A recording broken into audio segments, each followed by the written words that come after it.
Out of every 10 applications that a recruiter receives, 7 get rejected just at the resume stage. यानी कि recruiter बस resume देखकर ही उस application को रिजेक्ट कर देता है, उस एप्लीकेशन को एक कॉल भी नहीं जाती।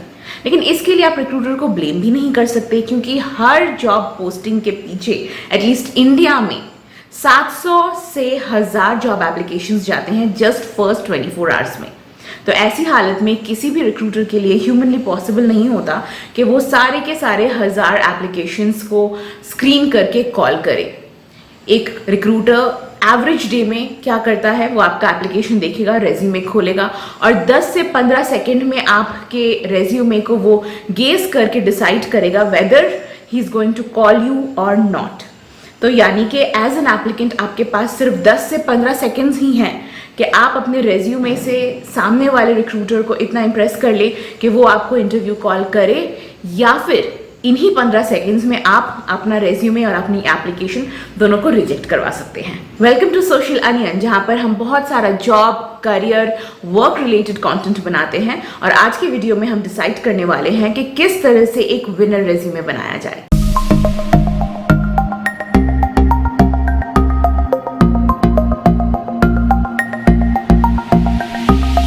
सबसे पहले आपको अपने रेज्यूमे को विजुअली अपीलिंग बनाना पड़ेगा। इसके लिए आप अपने रेज्यूमे का जो पेज है उस पर एक अच्छा सा लेकिन प्रोफेशनल दिखने वाला बॉर्डर लाइन डालें। उसके बाद आप अपने रेज्यूमे को और विजुअली अट्रैक्टिव बनाने के लिए उसमें छोटे छोटे आइकॉन्स डाल सकते हैं, जैसे कि ईमेल या फ़ोन नंबर का जब आप इन्फॉर्मेशन डालते हैं तो उसमें आप ईमेल या फ़ोन के आइकॉन्स डाल सकते हैं। आपने जिस जिस कंपनी में भी काम करी है उस कंपनी के नाम के आगे उस कंपनी का आप लोगो डाल सकते हैं और आप डिफरेंट सेक्शंस के बीच में क्लियर डिमार्केशंस रखें। बहुत ज़्यादा हॉच पॉच नहीं लगना चाहिए, क्लियर डिमार्केशंस रखें डिफरेंट सेक्शंस के बीच में, ताकि जो आपका रेज्यूमे का पैटर्न है वो बहुत ज़्यादा नीट लगे। इसके साथ साथ आप ये भी ख्याल रखिए कि बहुत ज़्यादा आइकॉन्स डाल के या बहुत ज़्यादा हैवी आइकॉन्स डाल के आप अपने रेज्यूमे को बहुत ज़्यादा हैवी नहीं बना रहे हैं, क्योंकि in most of the organisations क्या किया जाता है कि जब आपका रेज्यूमे आता है और अगर उस रेज्यूमे को प्रोसेस किया जाए तो उसे किसी ना किसी एप्लीकेंट टूल में डाला जाएगा, जैसे कि टेलियो है, एविचोर है, वर्कडे है। आप लोगों ने तो इन सब का नाम ज़रूर सुना होगा। ऑरेकल टूल्स होते हैं।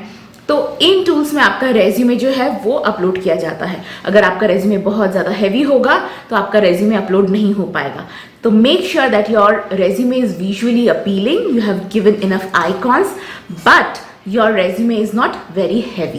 Next step is try to submit your resume in a PDF format always. I remember कि हम लोगों ने जब अपना करियर जस्ट शुरू ही करा था तो हम हर जगह पे अपना रेज्यूमे जो है वो वर्ड फॉर्मेट पे भेजते थे, but these days companies, recruiters, even जो आपका फर्स्ट राउंड लेंगे इंटरव्यूअर्स, टेक्निकल राउंड लेने वाले सब इंटरव्यूज प्रेफर करते हैं कि उनको एक PDF फाइल मिले। तो आप क्या करेंगे, आपका जो वर्ड फॉर्मेट में जो रेज्यूमे है उसको अच्छे से एडिट करके फिर उसको आप PDF पे कन्वर्ट कर लीजिए। मेक श्योर कि आपका जो इन्फॉर्मेशन है, इंपॉर्टेंट इन्फॉर्मेशन है, उसको ईजिली कॉपी किया जा सके, क्योंकि जो रिक्रूटर काम करेगा आपके रेज्यूमे पे उसको आपकी इन्फॉर्मेशन कॉपी करके फिर उसको अपने सिस्टम पे पेस्ट करना होगा। So make your PDF format resume in such a way that उससे इन्फॉर्मेशन कॉपी की जा सके।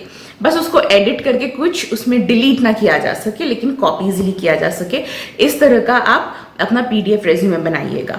ऑल्सो वर्ड फॉर्मेट वाला resume looks okay for a fresher या जिसकी सिर्फ 1-2 साल की जॉब है, लेकिन जैसे जैसे आप एक्सपीरियंस गेन करते हैं, सोचिए कि you have more than at least 5 years of experience, तो PDF फाइल सबमिट करना बहुत ही ज़्यादा प्रोफेशनल लगता है and it presents you like a seasoned professional. Resume के फर्स्ट सेक्शन में ही आप अपने बारे में अपनी बेसिक इन्फॉर्मेशन डाल दें और बहुत अच्छा रहेगा कि आप अपनी एक पासपोर्ट साइज फ़ोटो भी डालें। अगर आपके पास पासपोर्ट साइज फ़ोटो नहीं है तो आप प्रोफेशनल दिखने वाला कोई भी फ़ोटो डाल सकते हैं। ट्राई कीजिएगा कि फ़िल्टर लगा हुआ फ़ोटो या डिफरेंट फेसेस बनाया हुआ फ़ोटो या सेल्फी के लिए हम जिस तरह के फेसेस बना के फ़ोटो लेते हैं या बहुत ज़्यादा लाउड मेकअप किया हुआ फ़ोटो लड़कियों के लिए, इस तरह के आप फ़ोटोज़ ना डालें। रेज्यूमे में जो फोटो जाएगा वो प्रोफेशनल दिखना चाहिए, चाहे वो पासपोर्ट साइज फोटो हो या एक ऑर्डिनरी फोटो हो। उसके साथ आप अपना फुल नेम फर्स्ट सेक्शन में डालें। फुल नेम बिल्कुल वैसा ही होना चाहिए जैसा कि आपके गवर्नमेंट आईडीज में दिया हुआ है।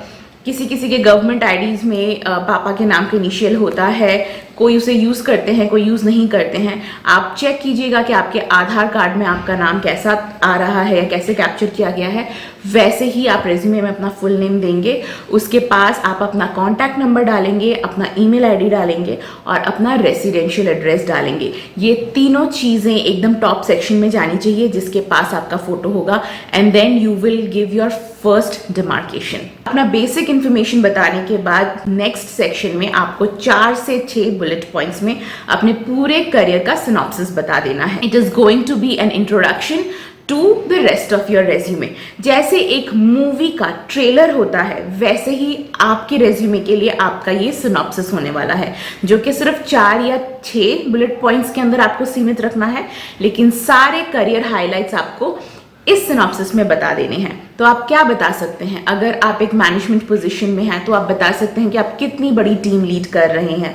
अगर आपने प्रोजेक्ट ट्रांसफॉर्मेशन किए हैं, ऑपरेशन ट्रांसफॉर्मेशंस किए हैं, प्रोजेक्ट इंप्रूवमेंट्स में रहे हैं, तो कितने प्रोजेक्ट ट्रांसफॉर्मेशंस या कितने प्रोसेस इंप्रूवमेंट्स को आपने लीड करा है, कितनों के आप मेंबर रहे हैं, ये सब आप बुलेट पॉइंट्स में डाल सकते हैं। अगर आप सॉफ्टवेयर रिलेटेड फील्ड में हैं तो कितने फुल लाइफ साइकिल्स के आप पार्ट रहे हैं, कितने फुल लाइफ साइकिल्स को आपने लीड करा है, ये सब भी आप पॉइंटर्स में डाल सकते हैं। इट इज ऑलवेज बेनिफिशियल कि आप अपने एक्सपीरियंस को एक न्यूमेरिक वैल्यू में रिप्रेजेंट करें। इससे ये होगा कि सामने वाले को 2-3 सेकंड में ही समझ में आ जाएगा कि आपका जो एक्सपीरियंस है वो कितना रिच है और वो उसकी कंपनी को कितना ज्यादा वैल्यू ऐड करेगा। तो मुद्दे की बात यह है कि सिनॉप्सिस जो होगा वो बहुत ज्यादा डिटेल्ड नहीं होगा, शॉर्ट, सिंपल एंड स्वीट होगा, लेकिन ऐसा होगा कि एक ही गेज में 2 या 3 सेकंड में ही सामने वाले को, पढ़ने वाले को आपका सिनॉप्सिस बता दे कि आपका पूरा करियर ग्राफ कैसा रहा है।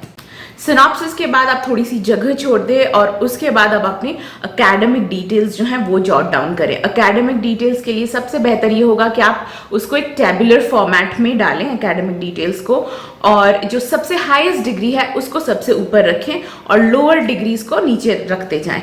तो जैसे कि अगर सोचिए कि आपने एमएस करा है या एमबीए करा है तो सबसे ऊपर आपका एमबीए होगा, उसके बाद आपकी बैचलर डिग्री होगी, फिर आपका क्लास 12 होगा और फिर आपका क्लास 10 होगा।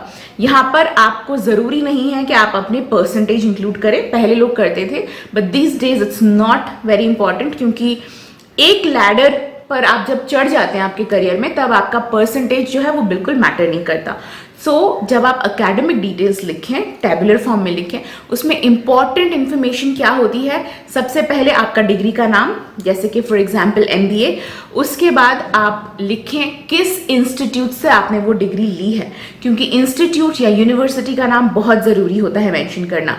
तो फिर नेक्स्ट टेबल में ही आप लिखें कि किस इंस्टीट्यूट से आपने वो डिग्री ली है, उसके बाद लिखें कि किस साल में आपने वो डिग्री ली है। तो डिग्री का नाम, इंस्टीट्यूशन का नाम और साल, ये तीनों इन्फॉर्मेशन जो है वो बहुत ज़रूरी है।